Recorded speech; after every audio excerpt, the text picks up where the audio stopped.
Assalamualaikum warahmatullahi wabarakatuh. Kenalkan, nama saya Nun Fadlia dengan NIM A1A1248086. Baik, di sini saya akan mempresentasikan tentang hakikat manusia dan perkembangannya.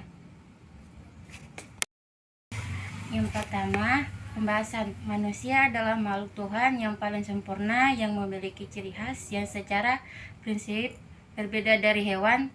Ciri khas manusia yang membedakan dengan hewan ialah hakikat manusia, disebut hakikat manusia karena secara hakikat sifat tersebut hanya dimiliki manusia dan tidak dimiliki hewan.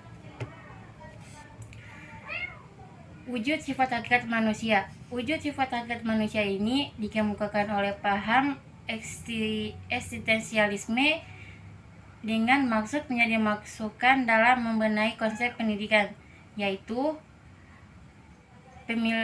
pemikat hati. Kata hati atau conscience of man juga sering disebut dengan istilah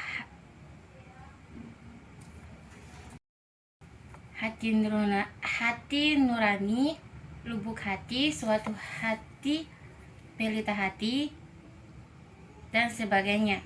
Kata hati adalah kemampuan membuat keputusan tentang yang baik, benar, dan buruk, salah bagi manusia sebagai manusia. Moral merupakan suatu perbuatan yang menyertai kata hati. Dengan kata lain, moral adalah perbuatan itu sendiri, kemampuan menyadari diri. Kaum rasionalisme menunjukkan kunci perbedaan manusia dengan hewan pada adanya kemampuan menyadari diri yang dimiliki oleh manusia. Berkat adanya kemampuan itu, manusia menyadari bahwa dirinya atau akunya memiliki ciri khas. Hal ini menyebabkan manusia dapat membedakan dirinya dengan aku yang lain, atau ia mereka, dan dengan yang bukan aku atau lingkungan fisik di sekitarnya. Bahkan bukan hanya membedakan. Kemampuan bertanggung jawab. Tanggung jawab berarti keberanian untuk menentukan bahwa suatu perbuatan sesuai dengan tuntutan kodrat manusia dan bahwa hanya karena itu perbuatan itu dilakukan sehingga saksi apapun yang dituntut oleh kata hati, oleh masyarakat, oleh norma-norma agama diterima dengan penuh kesadaran dan kerelaan. Kemampuan menghayati kebahagiaan. Pada saat orang menghayati kebahagiaan, aspek rasa lebih berperan daripada aspek naral. Oleh karena itu, dikatakan bahwa kebahagiaan itu sifatnya rasional, padahal kebahagiaan yang ditampaknya didominasi oleh perasaan itu ternyata tidak demikian, karena aspek kepribadian yang lain seperti akal, pikir juga itu berperan.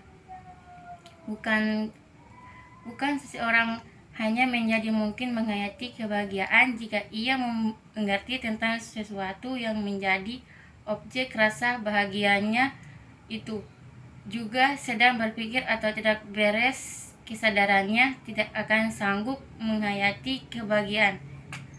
Kebiasaan melaksanakan kewajiban dan menghayati hak. Kewajiban dan hak adalah dua macam gejala yang ditimbul sebagai manifestasi dari manusia sebagai makhluk sosial. Jika seseorang mempunyai hak untuk menuntut sesuatu, tentu ada pihak lain yang berkewajiban untuk memenuhi hak tersebut. Kemampuan bereksistensi diri. Kemampuan bereksistensi diri adalah kemampuan menerobos dan mengatasi batas-batas yang membelenggu dirinya. Dimensi hakikat manusia. Seseorang atau individu manusia yang sejak kelahirannya atau dari penciptanya dibekali dengan hakikat manusia untuk pengembangan diri dan kehidupan selanjutnya. Ia dilengkapi dengan dimensi-dimensi kemanusiaan yang lekat pada diri individu. Dimensi-dimensi itu adalah manusia sebagai makhluk pribadi, individu atau individu being. 2. Manusia sebagai makhluk sosial atau dimensi sosial. 3. Manusia sebagai makhluk susila atau dimensi susilaan. 4. Manusia sebagai makhluk beragama atau dimensi keragaman. Pengembangan dimensi hakikat manusia. Pengembangan dimensi keindividuan harus diimbangi dengan dimensi kesosialan. Pengembangan dimensi kesosialan menuntut interaksinya dengan lingkungan sehingga harus berinteraksi, bergaul, bekerjasama, dan hidup bersama orang lain. Pengembangan dimensi pertama, kedua, dan ketiga baru meningkatkan dunia dan akhirat, sehingga diperlukan pengembangan dimensi keagamaan. Terdapat 2 jenis pengembangan dimensi hakikat manusia, yaitu pengembangan 1. Pengembangan yang utuh, 2. Pengembangan yang tidak utuh. 1. Pengembangan yang tidak utuh. Pengembangan dimensi hakikat manusia yang utuh diartikan sebagai pembinaan terpadu terhadap pembinaan dimensi hakikat manusia, sehingga dapat tumbuh dan berkembang secara laras. Perkembangan yang dimaksud mencakup yang bersifat horizontal atau yang menciptakan keseimbangan, dan yang bersifat vertikal atau yang menciptakan ketinggian martabat manusia, dan demikian secara totalitas membentuk manusia yang utuh. 2. Pengembangan yang tidak utuh. Pengembangan yang dikatakan tidak utuh apabila di dalam proses pengembangan ada unsur dimensi hakikat manusia yang terabaikan untuk didagani.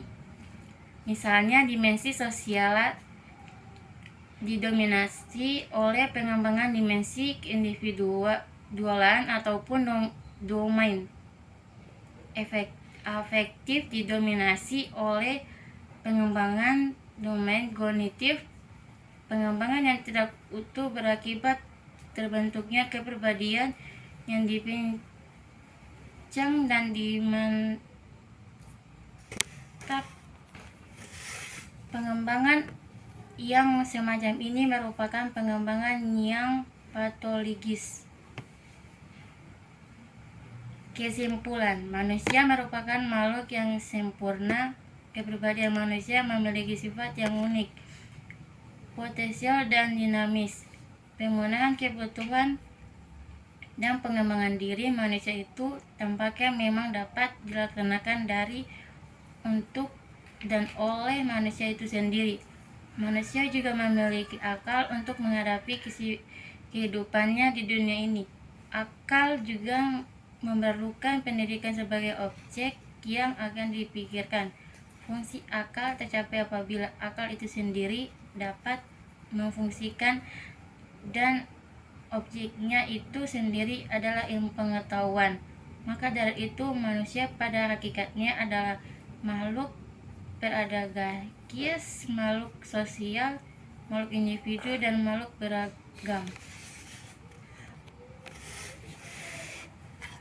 Selanjutnya, pengertian dan unsur-unsur pendidikan. Pembahasan 1. Pengertian pendidikan. 2. Unsur-unsur pendidikan. Pengertian pendidikan.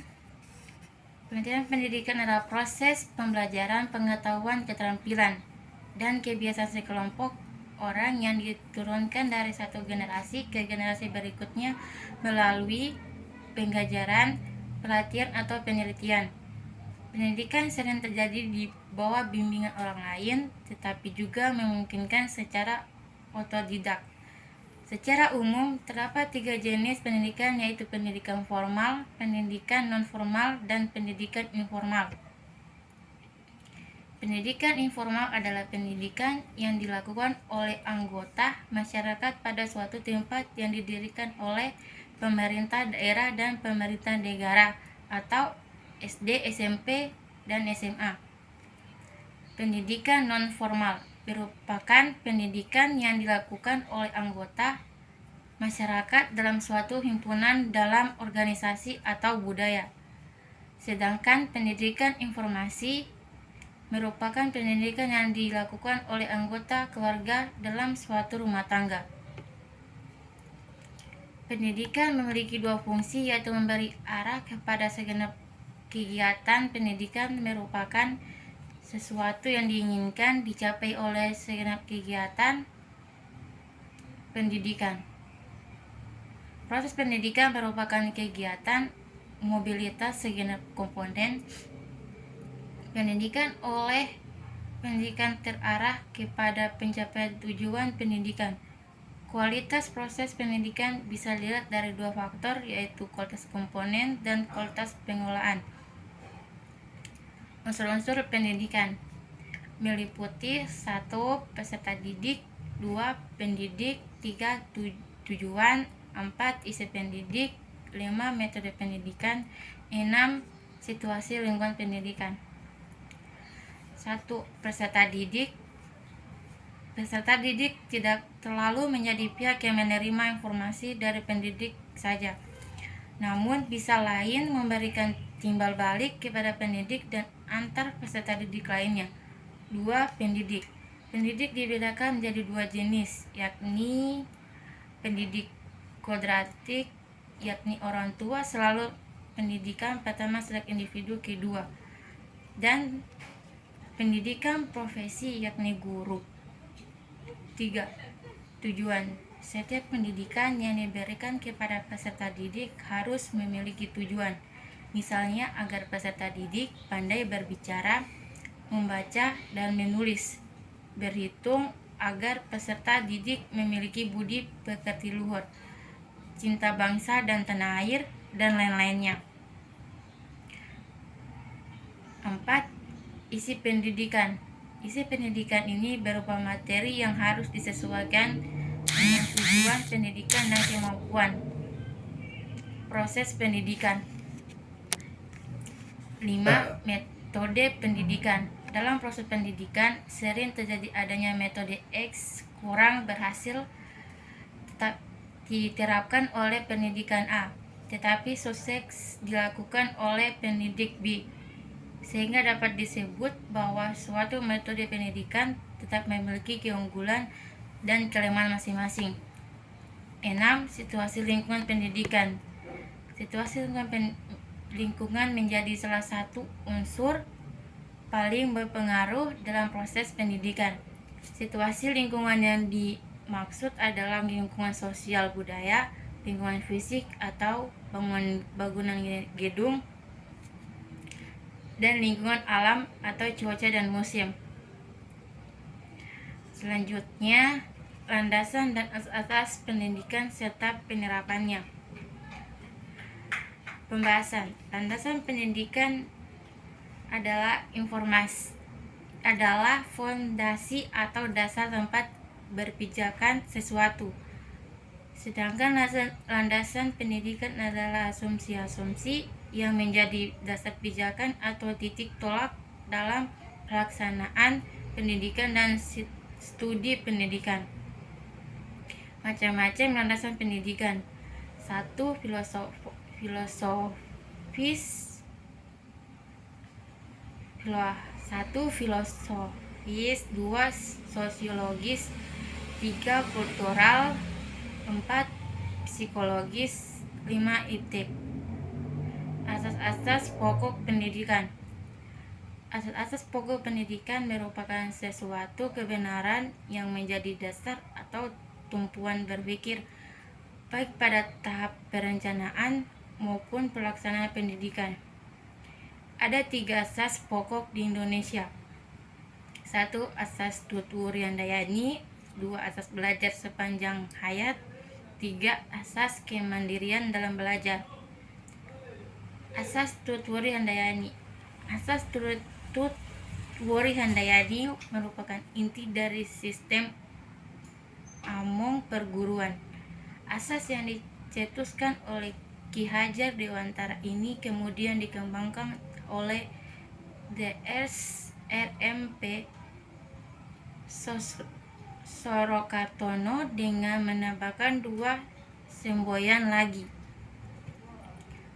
Asas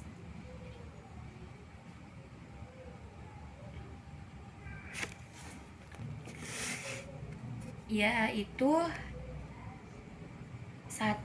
Ing raso sung tulodo, atau jika Dede pan memberi contoh. 2. Ing mandiamangun karso atau jika di tengah-tengah memberi dukungan dan semangat. 3. Tutur yang dayani atau jika di belakang memberi dorongan. Asas belajar sepanjang hayat. Asas sepanjang hayat atau lifelong learning merupakan sudut pandang dari sisi lain terhadap pendidikan seumur hidup atau lifelong education. Kurikulum yang dapat dirancang dan diimplementasikan dengan memperhatikan dua dimensi, yaitu dimensi vertikal dan horizontal. Dimensi vertikal dari kurikulum sekolah meliputi keterkaitan dan keseimbangan antara tingkatan persekolahan dan keterkaitan dengan kehidupan peserta didik di masa depan. Sedangkan dimensi horizontal dari kurikulum sekolah yaitu keterkaitan antara pengalaman belajar di sekolah dengan pengalaman di luar sekolah. Asas kemandirian dalam belajar.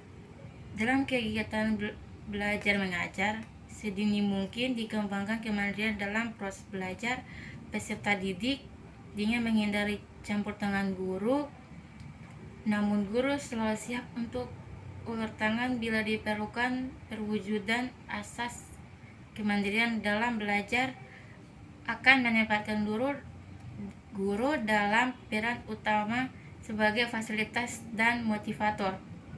Salah satu pendekatan yang memberikan peluang dalam melatih kemandirian belajar peserta didik adalah sistem CBSA atau cara belajar siswa aktif. Penerapan asas pendidikan. 1. Keadaan yang ditemui sekarang. Pemerintah secara lintas sektoral telah mengupayakan usaha-usaha untuk menjawab tantangan asas pendidikan sepanjang hayat dengan cara penggandaan sarana dan prasarana, kesempatan, serta sumber daya manusia yang menunjang. 2. Permasalahan yang ada. A. Masalah peningkatan mutu pendidikan. B. Masalah peningkatan relevansi pendidikan. 3. Pengembangan penerapan asas pendidikan. Pengembangan penerapan asas tutur yang dayani.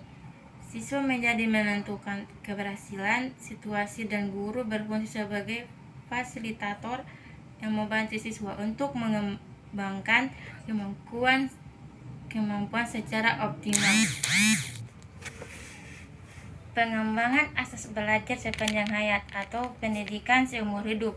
Pendidikan seumur hidup sejalan dengan adanya batas waktu dan tempat, sehingga tidak ada istilah terlambat atau terlalu dini dan dapat dilaksanakan di mana saja dan kapan saja.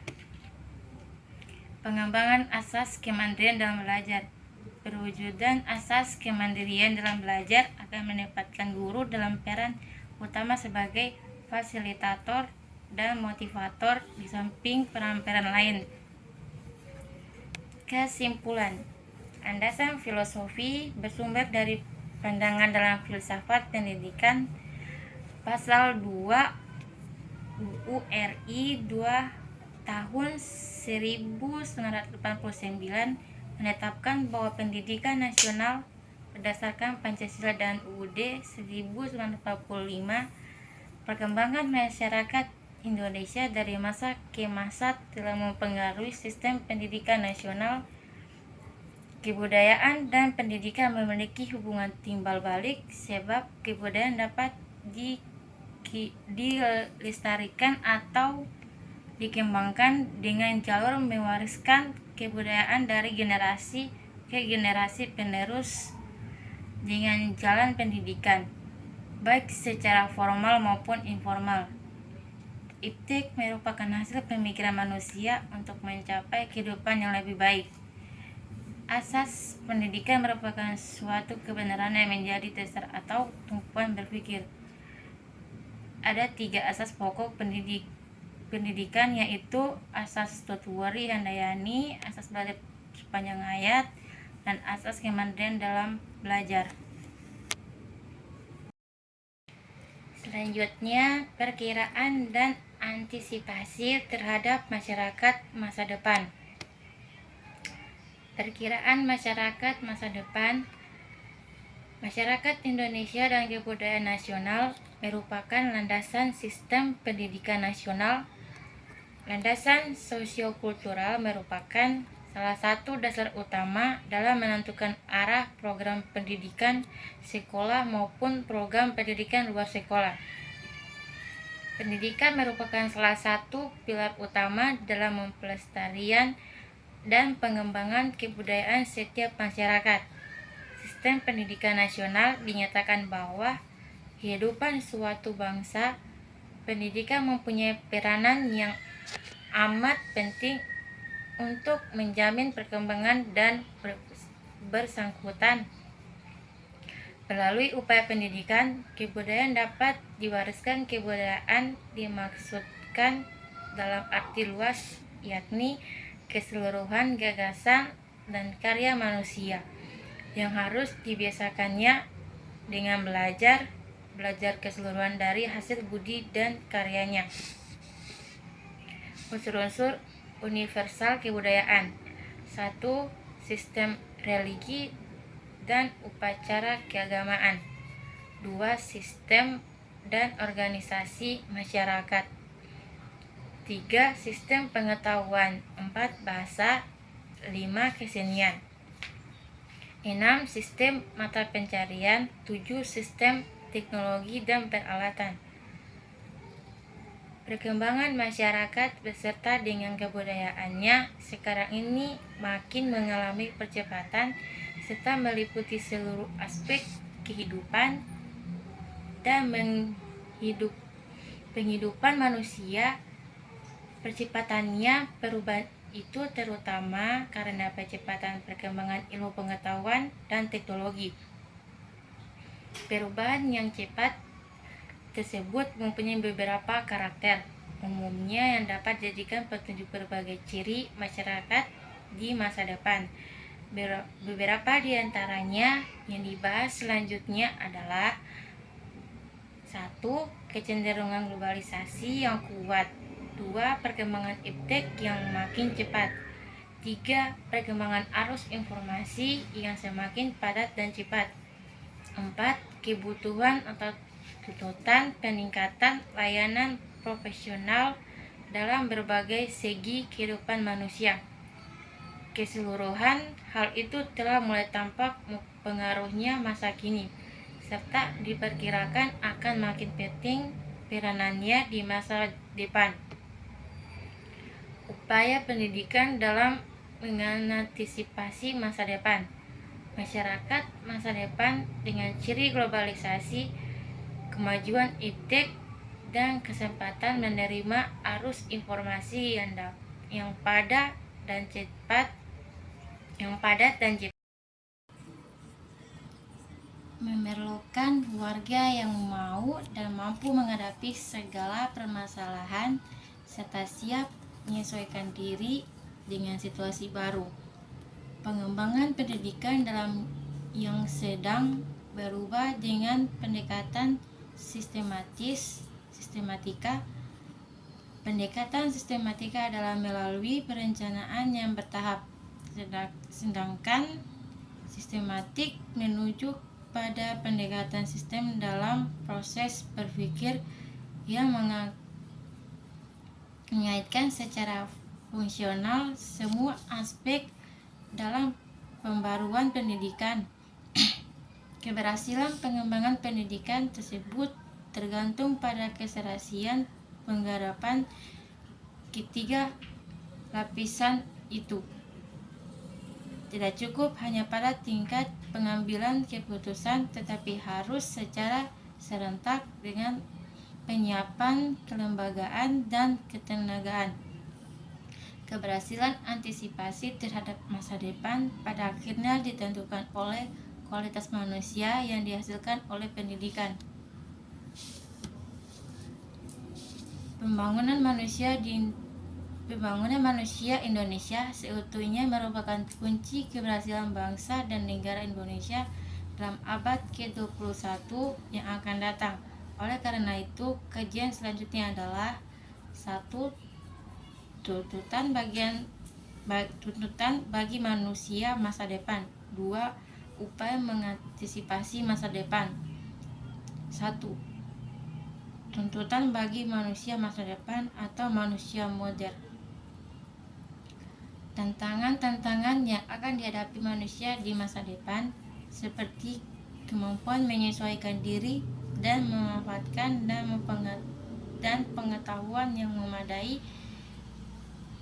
tentang iptek, umpamanya melek teknologi tanpa harus menjadi pakar iptek, kemampuan menyaring dan memanfaatkan arus informasi yang semakin padat dan cepat, dan kemampuan bekerja efisien sebagai cikal bakal kemampuan profesional. Keempat, tantangan tersebut merupakan gejala konstelasi dunia masa kini dan masa depan, dan oleh karena itu manusia Indonesia perlu berupaya untuk menyesuaikan diri sehingga menjadi manusia modern. 2. Upaya mengantisipasi masa depan berdasarkan perkiraan tentang masyarakat masa depan serta profil manusia yang diharapkan berhasil di dalam masyarakat itu, maka perlu dikaji berbagai upaya masa kini yang memungkinkan mewujudkan manusia masa depan tersebut. Upaya mengantisipasi masa depan melalui pendidikan akan diarahkan pada satu aspek yang paling berperan dalam individu untuk memberi arah antisipasi tersebut, yakni nilai dan sikap. 2. Pengembangan budaya dan sarana kehidupan. 3. Tantangan pendidikan itu sendiri, utamanya pengembangan sarana pendidikan.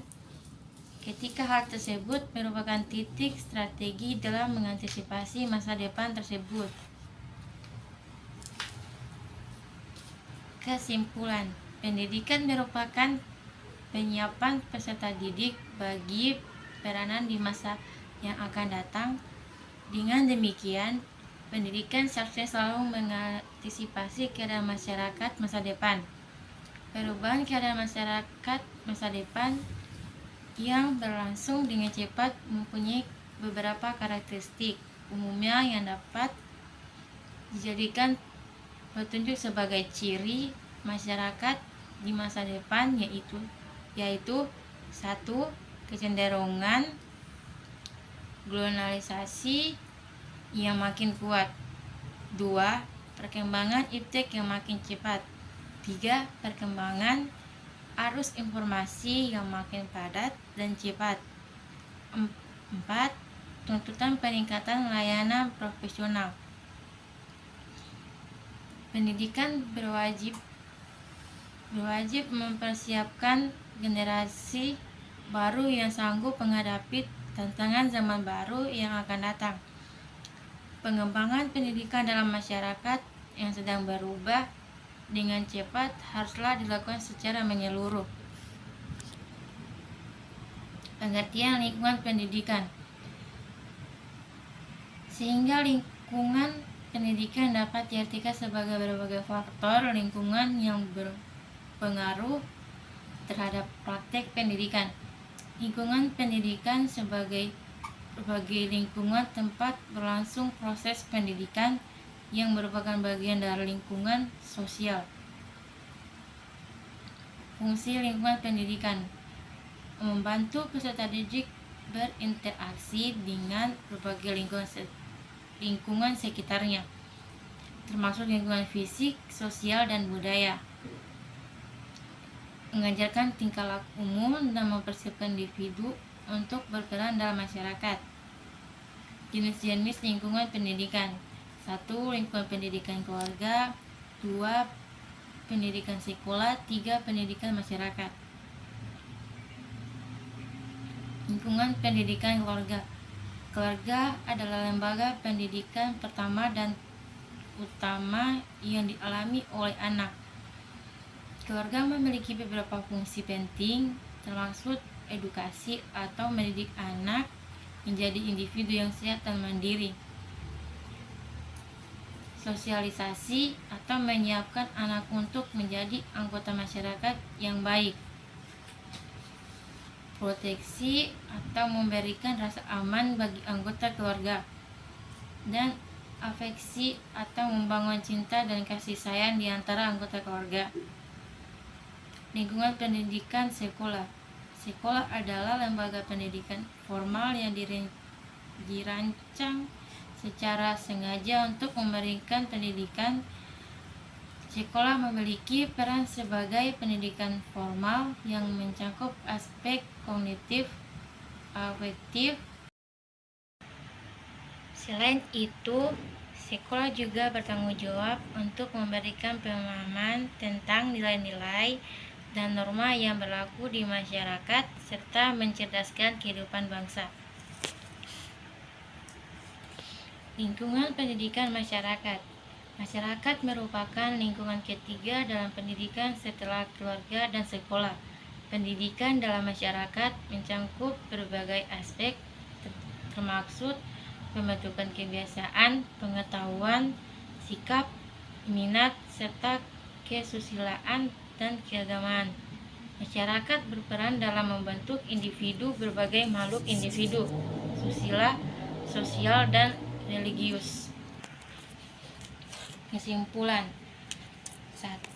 Lingkungan pendidikan adalah tempat seseorang memperoleh pendidikan secara langsung atau tidak langsung.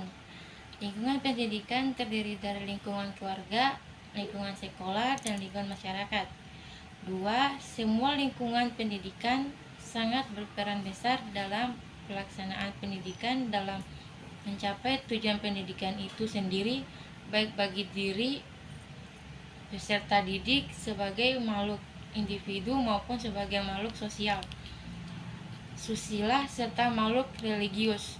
3. Proses mencapai tujuan pendidikan untuk menghasilkan manusia yang unggul baik secara pribadi maupun penguasaan ilmu pengetahuan tidak hanya tergantung tentang bagaimana sistem pendidikan dijalankan oleh lingkungan pendidikan formal, namun juga dipengaruhi oleh lingkungan keluarga serta lingkungan masyarakat. Selanjutnya, aliran-aliran pendidikan. Aliran pendidikan terbagi: 1. Aliran empirisme, 2. Aliran nativisme, 3. Aliran naturalisme, 4. Aliran konvergensi, 5.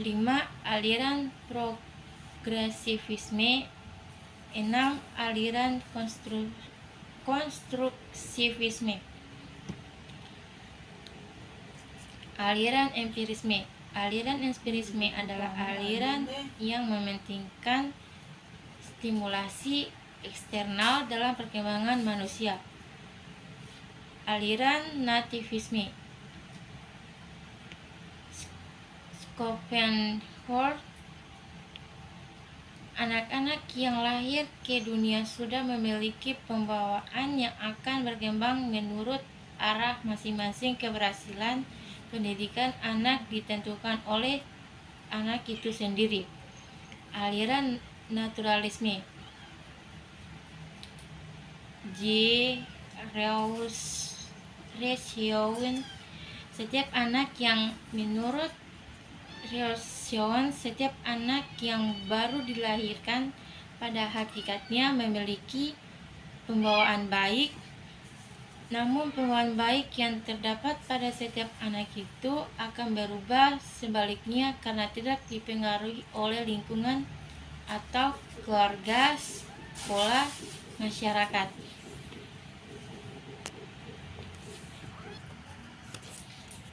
Aliran konvergensi.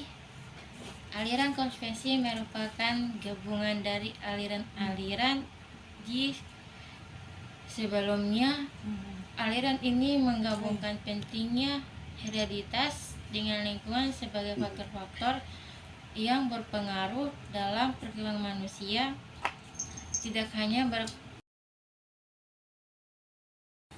hanya berpegang pada pembawaan, tetapi juga kepada faktor yang sama pentingnya yang mempunyai adil lebih besar dalam menentukan masa depan seseorang. Aliran progresivisme menurut Chuan Dui, manusia mempunyai kemampuan yang wajar dan dapat menghadapi serta mengatasi masalah yang bersifat menekan atau yang bersifat mengancam dirinya. Aliran konstruktivisme, Tuhan adalah pencipta alam semesta dan manusia adalah Tuhan dari ciptaannya. Selanjutnya, permasalahan pendidikan. Permasalahan pendidikan yang populer saat ini. Pendidikan adalah tonggak kemajuan bangsa. Menjadi bangsa yang maju tentu merupakan cita-cita yang selalu ingin dicapai oleh setiap negara di dunia. Sudah menjadi suatu rahasia namun umum bahwa maju tidaknya suatu negara dipengaruhi oleh faktor pendidikan. Pendidikan saat ini lebih diarahkan pada pola pendidikan yang lebih modern, di mana anak atau siswa tidak perlu lagi belajar di ruangan. Mereka bisa belajar di mana saja mereka mau. Anak atau siswa tidak perlu lagi membawa buku yang memberatkan mereka atau memerlukan cukup membawa handphone mereka karena buku sudah dalam bentuk e-book. Kualitas pendidikan. Seperti yang diketahui, kualitas pendidikan di Indonesia semakin memburuk. Hal ini terbukti dari kualitas guru, sarana belajar, dan murid-muridnya. Guru-guru tentunya punya harapan terpendam yang tidak dapat mereka sampaikan kepada siswanya. Banyak orang yang menjadi guru karena tidak diterima di jurusan lain atau kekurangan dana. Langkah yang akan dilakukan oleh pemerintah dalam rangka meningkatkan kualitas pendidikan. 1. Langkah pertama yakni meningkatkan akses terhadap masyarakat untuk bisa menikmati pendidikan di Indonesia. 2. Langkah kedua menghilangkan ketidakmerataan dalam akses pendidikan. 3. Langkah ketiga meningkatkan mutu pendidikan dengan meningkatkan kualitas guru dan dosen. Kualifikasi guru dan dosen. 4. Langkah keempat, pemerintah akan menambah jumlah jenis pendidikan di bidang kompetensi. Penyebab rendahnya kualitas pendidikan secara umum. Secara umumnya itu efektivitas adalah suatu pendidikan yang memungkinkan peserta didik untuk dapat belajar dengan mudah. 2. Efisiensi adalah bagaimana menghasilkan efektivitas dari suatu tujuan dengan proses yang lebih mudah. 3. Standarisasi. Kualitas pendidikan diukur oleh standar dan kompetensi di dalam berbagai porsional versi. Penyebab khusus rendahnya kualitas pendidikan. 1. Rendahnya kualitas sarana fisik. 2. Rendahnya kualitas guru. 3. Rendahnya kesejahteraan guru. 4. Rendahnya prestasi siswa. 5. kekurangan. 5. Kurangnya pemerataan kesempatan pendidikan. 6. Rendahnya relevansi pendidikan dengan kebutuhan. 7. Mahalnya biaya pendidikan. Solusi dari permasalahan pendidikan. 1. Pemerintah meninjau ulang penerapan kurikulum 2013. 2. Mata pelajaran pendidikan moral dan keagamaan harus ditambah dari tingkat SD sampai perguruan tinggi. 3. Pemerintah harus sering mengadakan pelatihan kepada seluruh guru sesuai bidangnya masing-masing. Kesimpulan, kualitas pendidikan memang masih sangat rendah bila dibandingkan dengan kualitas pendidikan di negara-negara lain. Perkembangan dunia di era globalisasi ini memang banyak menuntut perubahan sistem pendidikan nasional yang lebih baik serta mampu bersaing secara sehat dalam segala bidang. Selanjutnya, sistem pendidikan nasional. Pendidikan sebagai sistem dan sistem pendidikan nasional. 1. Pengertian pendidikan sebagai suatu sistem. 2. Komponen-komponen di dalam suatu pendidikan. 3. Sistem pendidikan nasional. 4. Tujuan dan fungsi dari pendidikan. Pengertian pendidikan. Pendidikan merupakan sebuah penggambaran tentang sebuah ilmu, pengetahuan, kemampuan ataupun keterampilan yang diajarkan turun-temurun dari warisan yang sebelumnya. Secara etimologis, pendidikan berasal dari bahasa Latinnya yaitu education.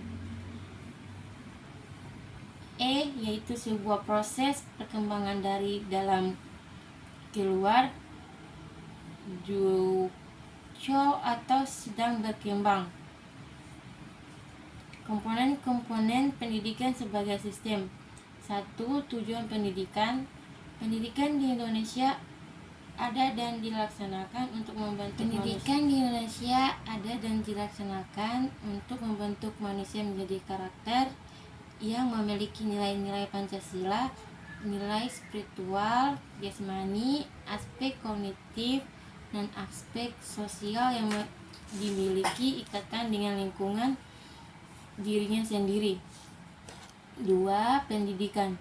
Pendidikan merupakan orang berperan penting dalam mengaktualisasikan aspek kognitif keterampilan oleh peserta didik dalam proses memperoleh ilmu pengetahuan. 3. Peserta didik. Peserta didik merupakan subjek dalam pendidikan. Peserta didik ini yang akan dikembangkan pengetahuan, keterampilan, bakat, potensi, dan sikap agar menjadi manusia yang berkualitas dan berpendidikan. 4. Materi pendidikan. Materi pendidikan ini terkait dengan kurikulum yang diberikan harus sesuai dengan tujuan dan pandangan hidup bangsa serta mencakup aspek pengetahuan, keterampilan sikap, dan spiritual yang akan membentuk peserta didik menjadi generasi yang unggul. 5. Metode, media, dan alat pendidikan. Metode dalam pendidikan berkaitan bagaimana pendidikan akan melaksanakan proses belajar mengajar kepada peserta didiknya. Media dan alat pendidikan sebagai penunjang dalam proses pendidikan. 6. Lingkungan. Lingkungan turut mempengaruhi berkembangnya potensi yang dimiliki peserta didik, baik lingkungan keluarga, sekolah, masyarakat, dan lingkungan lain yang akan mempengaruhi perkembangan peserta didik. Itu semua tergantung seberapa kuat peserta didik menempatkan dirinya dalam berbagai situasi dan kondisi. Sistem pendidikan nasional. Sistem pendidikan nasional dapat dijelaskan dengan 2 jalan, yaitu 1. Menentukan fungsinya.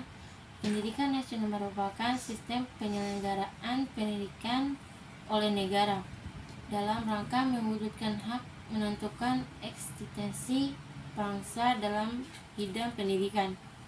2. Menentukan strukturnya. Pendidikan sebagai sistem adalah keseluruhan satuan kegiatan pendidikan yang direncanakan, dilaksanakan, dan dikendalikan dalam rangka menuju tercapainya tujuan nasional suatu negara. Fungsi pendidikan nasional: 1. Untuk menyiapkan seluruh manusia dapat mandiri dalam mencari nafkahnya sendiri. 2. Membangun serta mengembangkan minat dan bakat setiap manusia demi kepuasan pribadi dan kepentingan umum. 3. Melatih keterampilan yang dibutuhkan dalam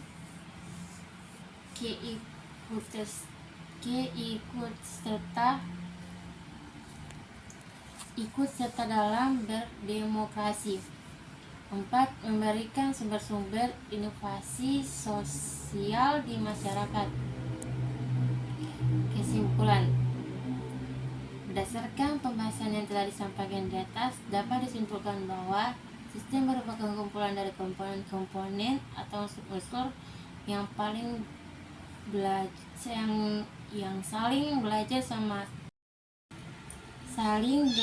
satu sama lain menurut fungsinya masing-masing untuk mencapai suatu tujuan. Pendidikan sebagai suatu sistem merupakan gabungan dari komponen atau unsur-unsur yang ada dalam pendidikan yang saling berinteraksi satu sama lain agar tercapainya suatu tujuan pendidikan.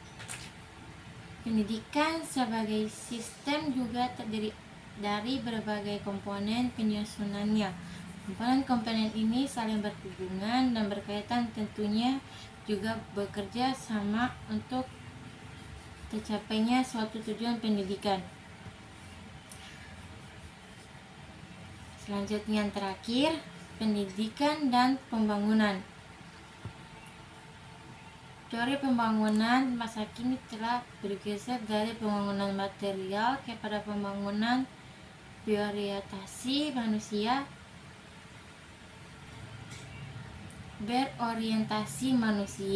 atau human development. Hal ini logis karena dasarnya pembangunan bermuara pada kepentingan manusia, yakni untuk mewujudkan manusia yang sejahtera, berbahagia lahir dan batin. Untuk mencapai kesejahteraan, manusia harus mampu mengembangkan potensi dirinya yang dibawa sejak lahir dan mampu membangun alam sekitarnya untuk kepentingan manusia. Kemampuan membangun segala potensi hidup dan kehidupan mesti melalui suatu proses, yakni proses pengembangan potensi diri terlebih dahulu. Proses pengembangan potensi manusia tersebut melalui serangkaian kegiatan yang disebut pendidikan. Pendidikan adalah kunci pengembangan diri manusia, yang mana kemampuan ini selanjutnya digunakan untuk mengkreasi kehidupan mereka. Esensi pendidikan dan pengembangan. Esensi pembangunan bertumpuk dan berpangkal dari manusianya, bukan pada lingkungan seperti perkembangan ekonomi. Hakikat pembangunan nasional adalah pembangunan manusia. Manusia dapat dipandang sebagai subjek dan objek. 1. Objek. Manusia dipandang sebagai sasaran yang dibangun. Pembangunan meliputi ikhtiar dalam diri manusia. 2. Subjek. Manusia dipandang sebagai subjek pembangunan, arena kemampuan menganggap pembangunan karena kemampuan menganggap lingkungan secara dinamis dan kreatif, baik lingkungan alam maupun lingkungan sosial atau spiritual. Sumbangan pendidikan pada pembangunan. Pembangunan dipandang sebagai sistem makro, maka pendidikan merupakan sebuah komponen atau bagian dari pembangunan. Sumbangan pendidikan terhadap pembangunan yaitu satu segi sasaran pendidikan, 2 segi lingkungan pendidikan, 3 segi jenjang pendidikan, 4 segi perbindangan kerja atau sektor kehidupan. Dalam kesimpulannya, A. Pendidikan menyiapkan manusia sebagai sumber daya pembangunan lingkungannya. B. Pada instansi terakhir, manusia kunci pembangunannya. C. Pendidikan memegang peran penting karena merekalah yang menciptakan manusia, menciptakan pembangunan sistem nasional. Menurut L. Gofflet, setiap pendidikan selalu berurusan dengan manusia karena hanya manusia yang dapat dididik dan selalu dididik. Menurut Dirjakara, manusia digambarkan sebagai makhluk yang selalu mengada. Artinya, manusia itu adalah makhluk yang selalu mencari yang belum ada karena sasaran yang ada sudah dibosani. Mencari dan mengadakan yang belum ada berarti berkreasi. Menurut Max Scherr, manusia digambarkan sebagai hewan yang sakit. Wujud pembangunan sistem pendidikan nasional. Aspek filosofis dan keilmuan. Aspek filosofis berupa penyerapan tujuan nasional pendidikan yang kelak memberikan peluang bagi pengembangan hakikat manusia yang kodrati. Di samping filsafat, sistem pendidikan juga membutuhkan tunjangan berupa teori keilmuan dalam rangka mencapai tujuan yang telah dirumuskan oleh filsafat itu sendiri. Aspek yuridis atau undangan-undangan berasal pasal yang secara umum melandasi pendidikan eksplisit. Pasal 31 ayat 1 dan 2 pasal 32 implisit, pasal 27 ayat 1 dan 2 pasal 34. Aspek struktur pembangunan sistem pendidikan berperan pada upaya pembenahan struktur pendidikan. Karakteristik 1. Bentuk pengalaman Pancasila. 2. Pembangunan manusia Indonesia seutuhnya dan pembangunan masyarakat Indonesia seluruhnya. 3. Pelaksanaan secara berencana, bertahap dan berkelanjutan. 4. Pembangunan dari, oleh, dan untuk rakyat. 5. Trilogi pembangunan yaitu pertumbuhan ekonomi, pemerataan, dan stabilitas sosial. Aspek kurikulum merupakan sarana pencapaian tujuan. Jika tujuan kurikuler berubah, maka kurikulum juga berubah pula. Perubahan yang dimaksud bisa berupa materi, orientasi, pendekatan maupun metodenya. Kesimpulan, pendidikan merupakan salah satu pilar utama dalam pembangunan suatu negara. Kesimpulan, pendidikan merupakan salah satu pilar utama dalam pembangunan suatu negara. Melalui pendidikan yang berkualitas, masyarakat dapat memperoleh pengetahuan, keterampilan, dan nilai-nilai yang diperlukan untuk berpartisipasi aktif dalam proses pembangunan. Pendidikan tidak hanya meningkatkan kemampuan individu untuk bekerja dan berkontribusi secara ekonomi, tetapi juga membentuk karakter dan moral yang baik, yang penting untuk menciptakan masyarakat yang adil dan beradab. Baik, sekian dari penjelasan saya atau presentasi saya. Jika ada salah kata mohon dimaafkan. Assalamualaikum warahmatullahi wabarakatuh.